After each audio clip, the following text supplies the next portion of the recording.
On our show Tuesday night, MTG, Clan Mom as we call her, earlier in the day, called 3 of her fellow Republicans pro-pedophile for supporting Judge Ketanji Brown Jackson's nomination. She tweets. After she saw it, she tweeted, ABC contacts my employer. This threat of violence against me by Jimmy Kimmel has been filed with the Capitol Police. She called the police. After processing the fact that someone called the police on me, believe it or not, this has never happened to me in my life.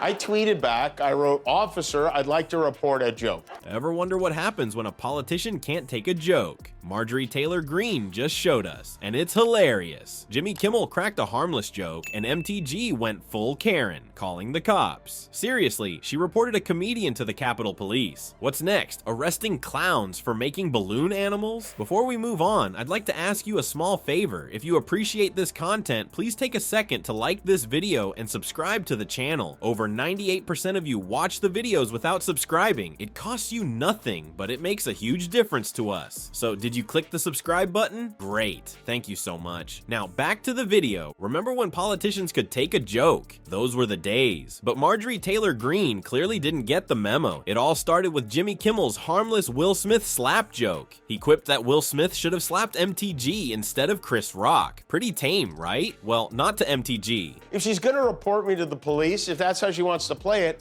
I'll report you right back. And I won't go to the police, I'll go to the Justice League. Note to Jimmy Kimmel, not only would Marjorie Taylor Greene's husband make quick work of you, but Rep. MTG herself would make quick work of you. Kimmel would not last too long if he were interested in engaging in unprovoked, terrible violence against this Congresswoman. Wearing a mask while Senator Cruz replied to this, that was not written to him, bizarre, 535 members of Congress can attend the State of the Union without wearing masks, still not good enough for Hollywood. Instead of laughing it off or firing back with a witty comeback, MTG went full-on drama queen. She actually called the cops on Kimmel. Can you believe it? A politician reporting a comedian to the Capitol Police for telling a joke. It's like calling 911 because your ice cream is too cold. The irony here is thicker than MTG's inability to take a joke. This is the same woman who's known for making outrageous statements left and right. Remember her space laser theory? According to MTG, California wildfires were caused by a secret Jewish space laser. I guess when you're busy spotting imaginary lasers from space, you don't have time to develop a sense of humor. This afternoon, she wrote, "You weren't joking. You hide your misogyny and your racism behind your jokes on ABC.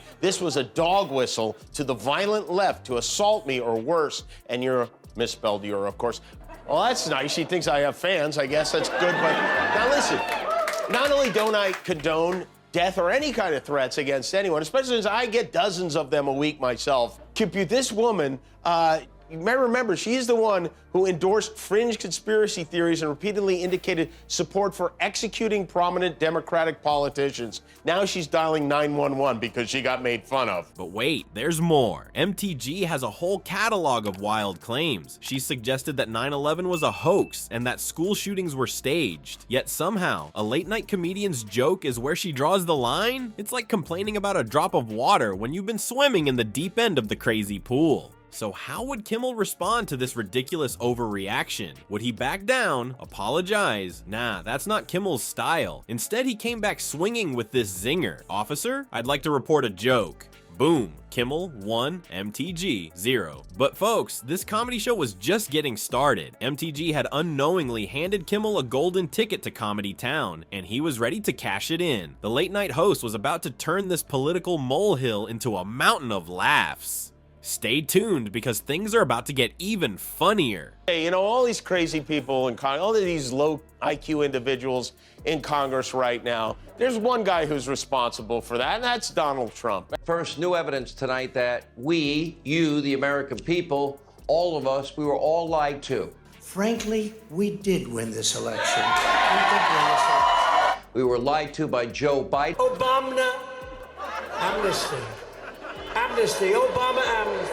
What kind of president needs a no card to answer a basic and predictable question? You'd think calling the cops on a joke would be rock bottom, right? Wrong. MTG's meltdown was just the appetizer. Kimmel was about to serve up a full-course meal of roasts with a side of soaring ratings. Who knew political temper tantrums could be so good for business? Kimmel saw MTG's outrage as a comedy goldmine, and boy, did he start digging. He didn't just double down, he tripled down, quadrupled down, and then some. It was like watching a comedy version of Whack-A-Mole, with MTG popping up with outrage and Kimmel smacking her down with jokes. But Kimmel didn't stop at MTG. He turned his comedic cannon on other thin-skinned politicians too. When Matt Gaetz tried to play tough guy on Twitter, Kimmel suggested he stay indoors during Girl Scout cookie season. Ouch! Poor Gaetz probably needed some of those cookies to soothe that burn. As Kimmel's jokes escalated, so did public support. Social media exploded with hashtags like "Vote Kimmel for President" and "MTG can't take a joke." It was like watching a real-time comedy popularity contest, and Kimmel was winning by a landslide. But the real kicker? Kimmel's ratings went through the roof. Turns out people love watching a comedian take on a politician who can't take a joke. Who would have thought that MTG's thin skin would be ratings gold? He's been sending very cleverly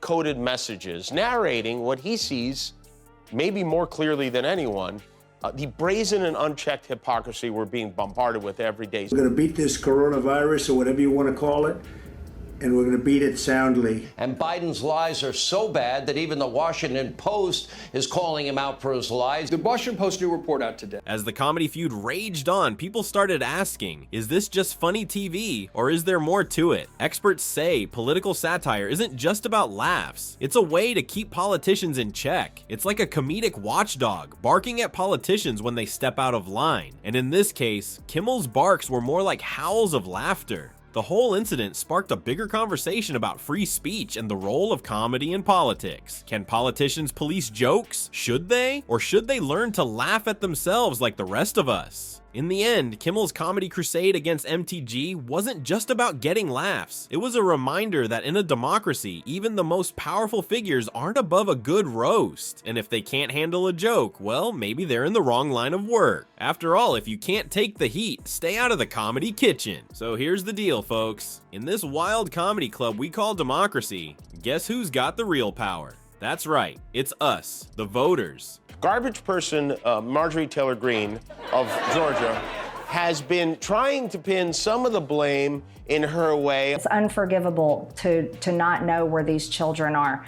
Even the New York Times reported that these kids are being used in child labor here in America. That's the unthinkable for many Americans. Right now, we are missing over 300,000 migrant children. This happened on Kamala Harris and Joe Biden's watch. This happened under Alejandro Mayorkas. We're the ones holding the mic, and boy, do we have some zingers ready. Think about it. If these politicians can't handle a little roast from a late-night comedian, how the heck are they gonna handle running the country? It's like they're trying to put out a forest fire with a water pistol. Kinda makes you wonder, doesn't it? But hey, let's end on a high note. Remember, laughter might be the best medicine, but voting, that's the real cure. So next time you're at the ballot box, ask yourself, do I want a leader who can take a joke or one who calls the cops on a comedian? Choose wisely, folks. Your funny bone and your country will thank you.